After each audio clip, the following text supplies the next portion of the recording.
Javier, lo mismo la admiración por lo que es una riquísima contribución con este trabajo. Creo que para algo tan sensible como es los pueblos originarios actualmente va a ser de gran trascendencia.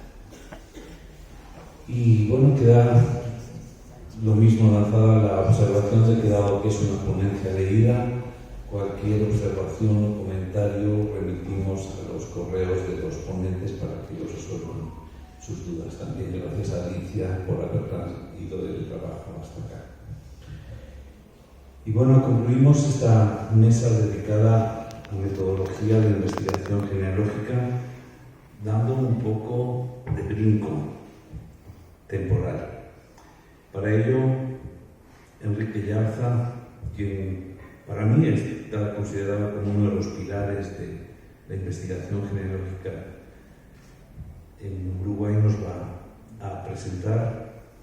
Y también quiero resaltar algo más allá de lo que tiene que ver las ponencias, y es que Enrique es alguien muy comprometido con las reuniones americanas de genealogía. Siempre ha sido alguien que ha estado detrás, presente, y con quien uno puede contar cada vez que necesita. Así es que, gracias, Enrique. Y bueno, él nos va a hablar de lo que es la asociación civil, nuestra primera página, una labor al servicio de quienes buscan su identidad biológica, una temática también muy importante.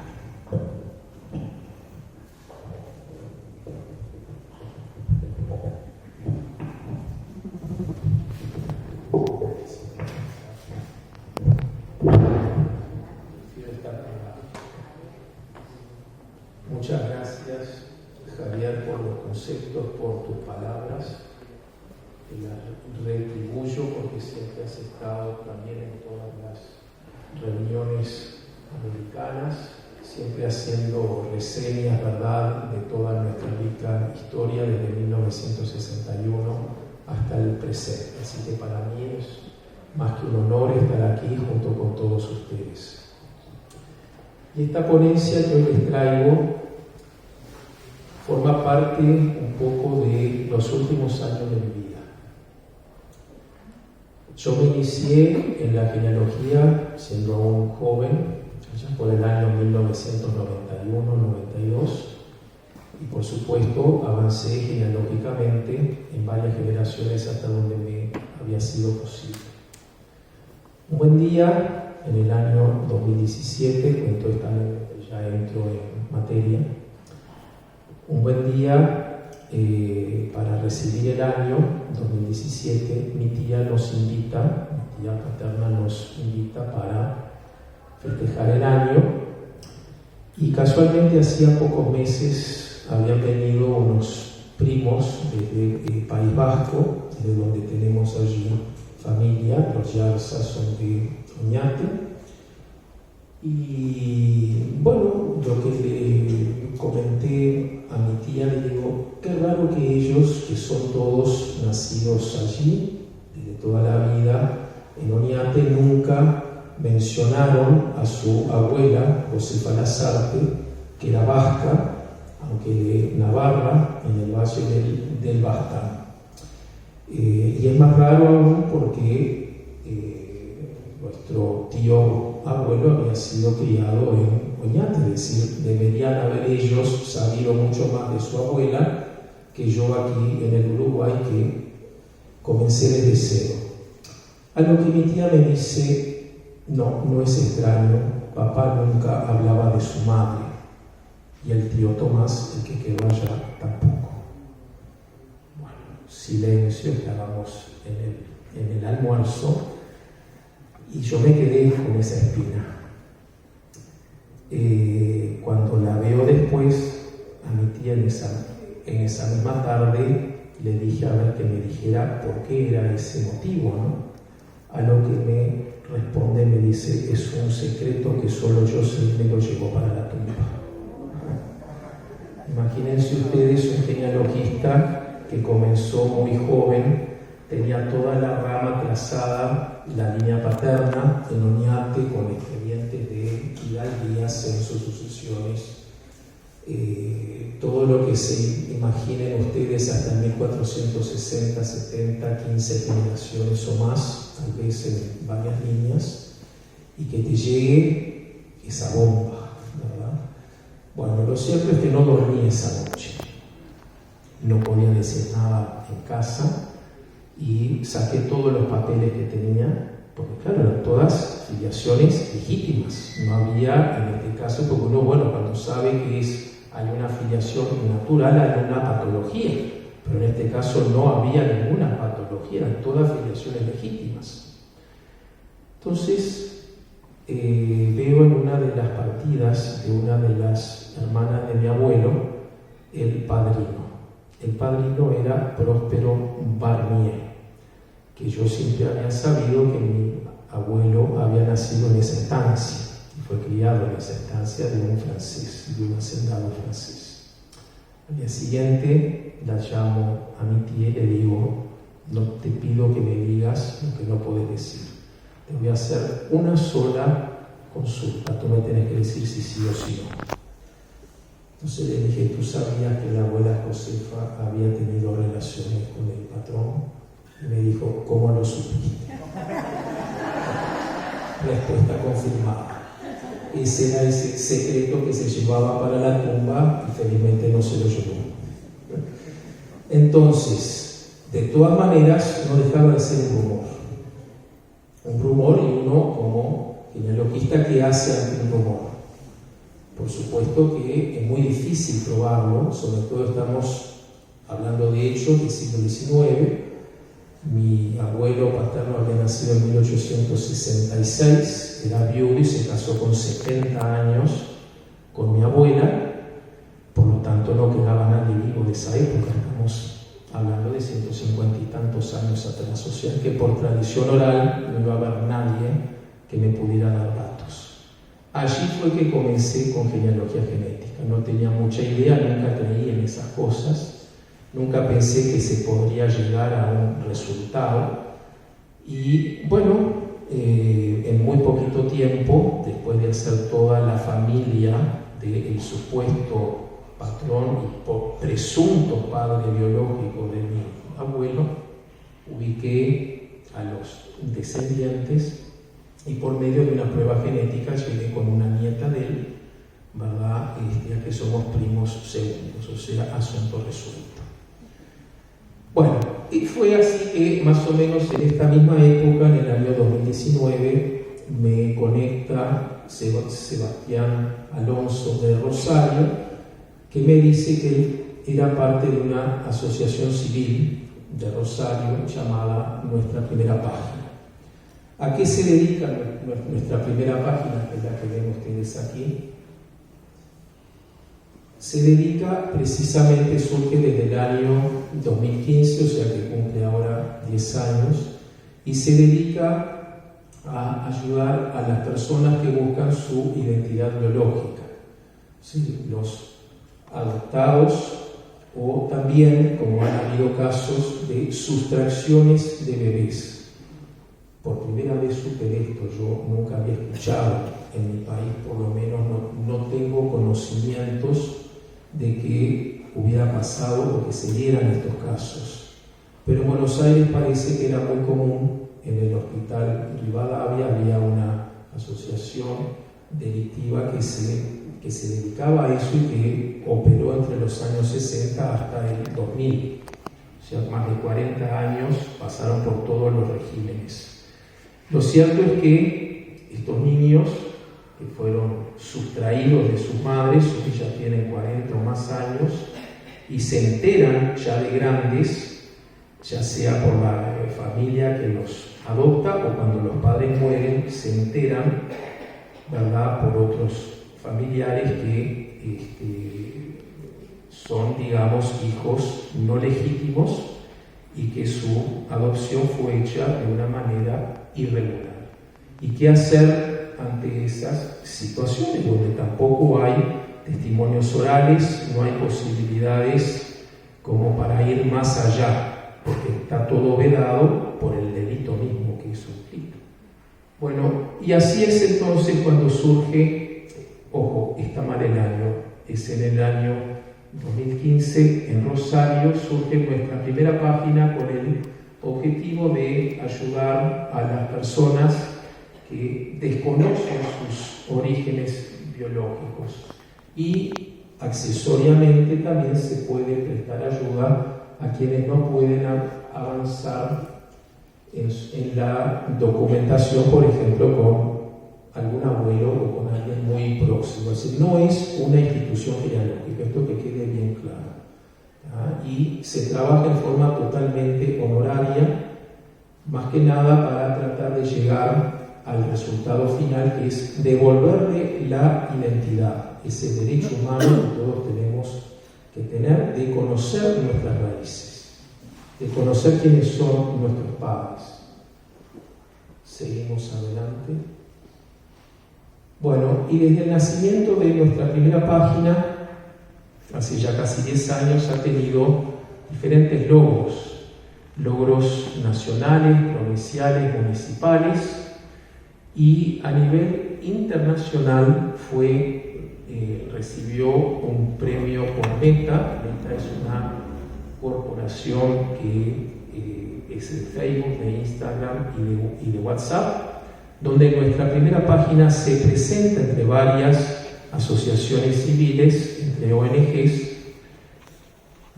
más de 100, de las cuales en un proceso de más de 8 meses logró el primer premio, o sea, por el impacto social de la obra que viene realizando. Seguimos adelante. ¿Cómo trabaja nuestra primera página? Bueno, aquí empieza todo el laberinto de... acá tengo también a Cristian Aponte, que es otro de Los Ángeles, también somos 15, que ahora vamos a verlo. ¿Cómo trabaja nuestra primera página? Bueno, nuestra primera página aplica la genealogía genética, es decir, las pruebas de ADN. Estamos hablando que esto es muy moderno, comenzó con la National Geographic allá por el año 2005, pero con estudios macro de poblaciones. Bueno, ahora tenemos las empresas. Aquí ya les nombro, por ejemplo, a MyHeritage, Ancestry, 23andMe, Family Tree DNA o Genera, que es la única latinoamericana en Brasil. Las empresas estas que con fines comerciales, más que nada, son proveedoras de estas pruebas de ADN. Bueno, y así llegamos entonces a la combinación de la genealogía tradicional, con el estudio de fuentes genealógicas, todo lo que ya conocemos, con la parte genética. Yo nunca en mi vida hice biología, de genética no sé absolutamente nada, pero empecé desde cero. Empecé a tratar de entender qué es este mundo de la genealogía genética, cómo leer una prueba genética. La genealogía genética se define como la aplicación de la evidencia del ADN a la investigación genealógica. Puede ser usada, por ejemplo, para confirmar o para rechazar una hipótesis genealógica. Si tenemos dudas de que tenemos un abuelo o un bisabuelo común, bueno, no hay más que hacer que buscar los descendientes varones de ese tronco común, hacer una prueba, un test de ADN por cromosoma Y, que solamente se heredan los varones, y si el haplogrupo nos da el mismo, en principio seríamos los descendientes de ese tronco común, de ese bisabuelo o de ese tatarabuelo común. Ahora, si el haplogrupo es otro, una de las dos líneas es corrupta, lo que se llama, es un caso de paternidad mal atribuida, o lo que la doctrina llama un NPE, un Non-Paternal Event. A ver, una antes, porque quería mencionar algo más. Tenemos 3 pruebas posibles de estudios de ADN. Como decíamos, y el más universal es el ADN autosómico, que es el que analiza los 22 pares de cromosomas. O sea, allí van a estar todos nuestros ancestros, lo que vamos heredando de cada uno de ellos. También esto no es, digamos, totalmente fiable. ¿Por qué? Porque cuanto más hacia atrás nos vamos y cuando ya pasamos la línea de nuestros tatarabuelos, opera una pérdida de material genético. Entonces, ¿qué quiere decir? Si yo tengo un tronco común en cuartos abuelos y me hago un test con una prima cuarta, capaz que nos da una coincidencia genética. Pero si no nos da, no se asusten. No se asusten porque puede ser que haya operado una pérdida de material genético. Por eso es fundamental que todo el clan familiar se realice a la vez la prueba genética. Es más, hay que siempre comenzar por las personas más ancianas en el clan o más próximas al tronco común, porque ellos van a ser los que hereden más material genético. Es decir, en principio heredamos la mitad de nuestros padres, un 25% de nuestros abuelos, un 12,5% de los bisabuelos. Pero la genética no es matemática pura. Capaz que de un abuelo tenemos un 28 y de otro abuelo tenemos un 20 o un 21. Entonces, cuanto más hacia atrás nos vamos, corremos el riesgo de tener pérdida genética. Otro tipo de ADN es el ADN mitocondrial, que es el que tenemos de madre, y nos remontamos capaz que 40.000 años o más, ¿verdad?, hasta las primeras evas mitocondriales en el África. Y con el cromosoma Y pasa exactamente igual. Hoy se sabe que, por ejemplo, Napoleón III no era familiar de su tío, Napoleón I. Bueno, eso ya está probado totalmente con estudios de cromosoma Y. Por eso digo, insisto, la genética no nos va a dar nombres, no nos va a dar fechas, ¿verdad? Pero nos ayuda para corroborar. Es una herramienta que no sustituye a la genealogía tradicional, sino que la complementa. Seguimos adelante con el siguiente. Bueno, y es así entonces como en el año 2022 me invitan para ser parte de esta asociación civil, donde se creó este grupo, este equipo de ángeles. ¿Cómo trabaja este equipo de ángeles? Somos personas que venimos desde la genealogía. Muchos son de Rosario, yo soy el único por Uruguay. Acá tengo a Alan Aponte también, que es otro ángel. Somos 15, donde en forma totalmente honoraria, cuando se evalúan los casos, las personas que solicitan, ¿verdad?, ser asistidas, se les brinda primero, ¿verdad?, una contención emocional, psicológica, y después se asigna un ángel para que siga el caso. Generalmente llegan sin saber nada, porque los padres nunca le han dicho nada o se enteraron cuando sus padres fallecieron. Entonces hay que comenzar desde cero. Pero no podemos ayudar a todos. Esa es la realidad, porque no tenemos la posibilidad, en casos donde haya pocos centimorgans en una coincidencia genética. No me quiero detener mucho en cómo se mide todo esto, pero tengan claro que uno, cuando se hace un test de ADN, va a recibir no solamente la parte étnica, es decir, tanto por ciento de la península ibérica, tanto de Italia, tanto de América o del norte de África, sino que también recibe una lista de todas las coincidencias genéticas que tiene. Pueden ser capaz que más de 1000. Bueno, de todas esas hay que mirar siempre con quienes uno tiene mayores coincidencias genéticas. Entonces lo que se puso como requisito mínimo es el umbral de 250 centimorgans. O sea, hubo que subirlo porque antes era más bajo.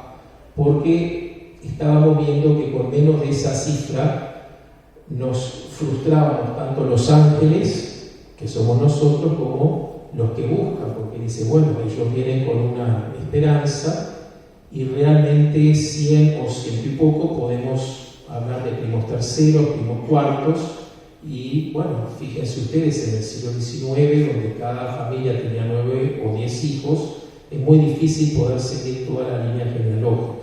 No es lo mismo la línea ascendente, que es siempre más fácil seguirla, que analizar todos los descendientes. Ay, me quedan 2 minutos y recién empiezo, me quiero matar. Bueno, seguimos adelante. Llevamos 19 casos resueltos en menos de 2 años.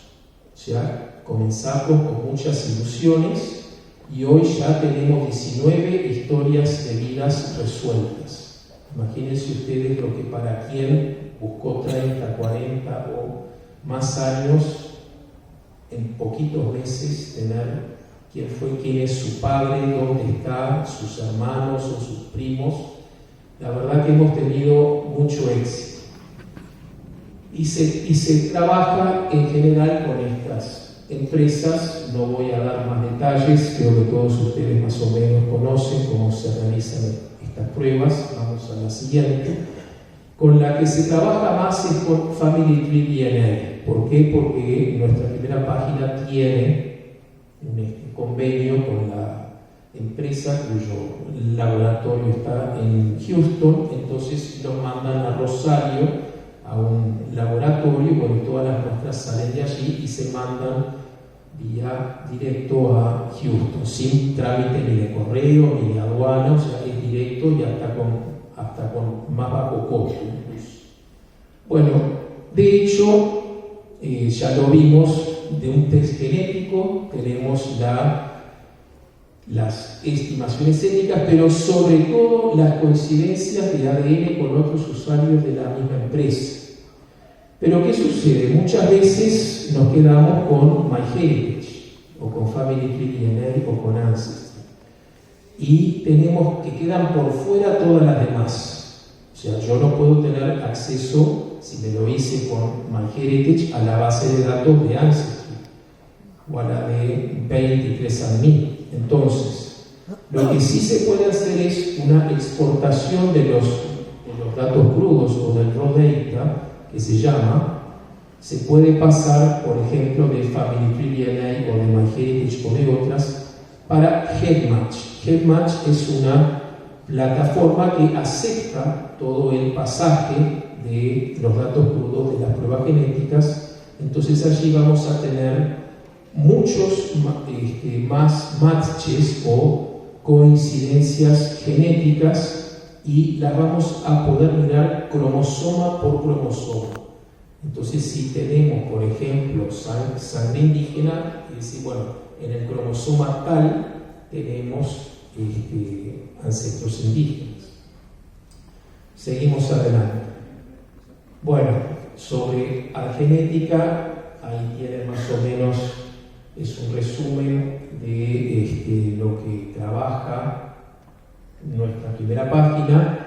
Es una plataforma como GEDmatch donde se permite que se exporte, ¿verdad?, los resultados de empresas de las que veíamos recién, como MyHeritage, Family Tree DNA, etcétera, etcétera, pero con la ventaja de que no hay un límite, como lo tiene GEDmatch. Uno abre una cuenta en GEDmatch y solamente puede pasar hasta 5 pruebas genéticas. Acá, con Argenética, no hay límite. Así que tenemos, por supuesto, los resultados están más rápidos, permite hacer una triangulación entre varios usuarios, así que bueno, es mucho más ágil y mucho más rápida. Lo único que es muy reciente, porque también en estas latitudes hay poca gente haciéndose test genéticos, o sea, Esto es más popular o en los Estados Unidos, Canadá o en otros países, pero no aquí. Nosotros somos muy poquitos los que nos hemos hecho análisis genéticos, pero esto va a ir creciendo. Estos son bases de datos que van a ir que crecen con los años. Bien, seguimos adelante porque estoy resumiendo y aquí les cuento un caso personal. El primer caso que se me asigna a mí, el caso de Richard, su historia. Cuando me asignan este caso fue hacia fines del 2022, a poco menos de un mes de creado este equipo.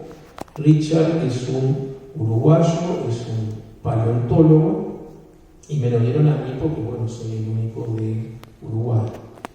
Y cuando me veo con Richard, me dice, llevo más de 30 años, mis padres no me dijeron nunca nada, no se habló nunca de este tema y me enteré de una manera que no hubiera querido saberlo. O sea, no fue de la mejor manera que se enteró. Pero bueno, lo cierto es que no tenía documentalmente cómo seguir adelante con esta búsqueda. Había hecho su prueba genética con Genera y con Family Tree DNA. Genera es una empresa nueva de Brasil, pero su base de datos hace 2 años atrás, era muy mínima. Y más que nada con usuarios de Brasil. Y yo le dije, mira, esas cosas que uno a veces por corazonada, ¿verdad? Le digo, mira, yo lo que te pido que hagas una prueba genética con 23 andmì. Pero para ello tenía que viajar para los Estados Unidos porque ellos no mandan a América Latina. Bueno, el hecho es que tenía una alumna que viajaba para Uruguay en esa fiesta, ¿no? La de fin de año, le pide el test genético, se realiza la prueba y su alumna vuelve al mes siguiente. Pasó 1 mes y medio, 45 días, y un buen día estaba Richard en sus excavaciones allá abajo con restos de los animales y dice, mira, recibí algo y no tengo buena conexión, fíjate a ver qué es. Bueno, inmediatamente cuando lo abro no podía creer lo que estaba viendo. Dio con un medio hermano, o sea, el caso estaba resuelto, porque incluso lo que 23 andmì es el haplogrupo, tanto paterno como materno, entonces los dos son varones y el haplogrupo común era el materno. Ergo, tenían la misma madre. Busco los datos por Ancestry y la madre estaba viva, 90 años, vivía en Fort Lauderdale. Cuando pudo llamarme Richard, como a las 5 y algo, le digo, mira, tengo todos los datos, sé quién es tu madre, sé dónde vive, sé todo absolutamente. Escribe a su medio hermano y nada, sin respuestas. Entonces le dije, mira, ¿por qué no te vas directamente? Sabemos a dónde vive, le golpea la puerta y por lo menos que te revele quién es tu padre biológico. Bueno, y ahí marchó Richard y llegó a la casa de su mamá, tocó la puerta, la señora le abre, se presenta, le dice quién es, y la señora alega no recordar absolutamente nada. O sea, lo dejó sin el derecho a conocer su propia identidad.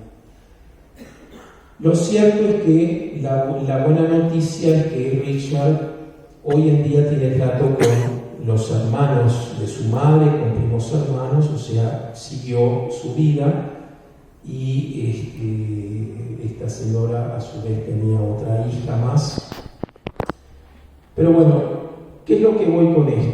Lo que voy es que gracias a estas pruebas genéticas, una persona que buscó durante buena parte de su vida y no tenía un norte, hoy lo tiene.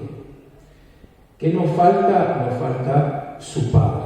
la identidad que su madre, que le pudo haber dado, no se la dio. Pero igual estamos atrás, estamos con buenas coincidencias genéticas.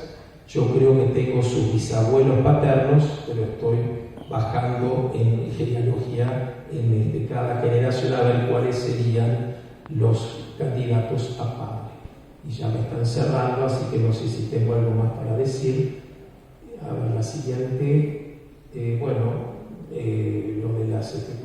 lo de las conclusiones, que nada más ni nada menos de que la genealogía genética nos abre un mundo nuevo, nos derriba murallas genealógicas, y me quedo acá, yo desde que vine acá, cuando vi lo del terremoto de San Juan, y cómo nos explicaron en el museo, la directora de historia, con los testimonios que nos daba, ¿verdad?, de que su abuela había vivido todo eso, que su marido se lo llevaron y que no sabía si estaba muerto o vivo, y que hay huérfanos, como nos probó Juan José Arancibia, ¿no? Es decir, hay gente que está buscando y que no encuentra, y que no encontró toda la vida. Bueno, hoy tenemos, gracias a esta fuente nueva genealógica, que es muy valiosa, tenemos la posibilidad de devolverle la